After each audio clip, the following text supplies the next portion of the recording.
at least stop the present carnage.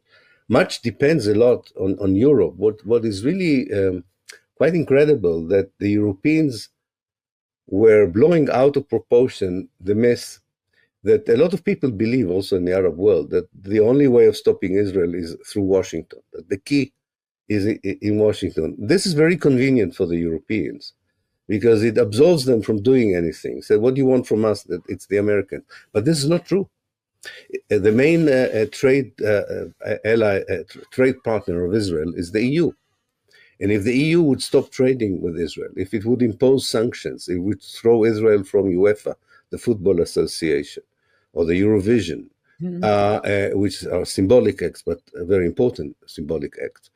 All this can have a very strong effect on the Israeli government and its policies. Again, not to change dramatically its perception and its vision of the future, but at least to stop for a while and end the killing fields of Gaza.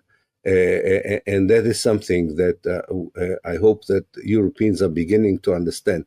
In that respect, what we talked about before, the passive policies of the Arab governments, at least should count for something that, which is true, that they are not eager to go into military confrontation with anyone.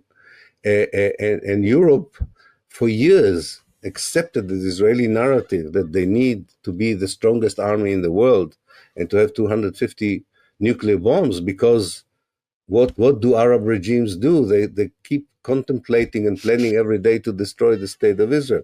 We can see that this is not true. This is absolutely not true. And it's exactly the opposite. In fact, they're just looking for a way to appease the Israelis and so that they would leave them alone. And they are pressured by their own societies, of course, to show solidarity with the Palestinians. But at least that should convince the European. The problem here is not Egypt, Syria, Lebanon, in terms of instability and violence in the region. There's only one state that uses its army to terrorize and intimidate. And that country, that state, is considered by Europe to be almost an organic part of the EU. And that has to change. That has to change dramatically.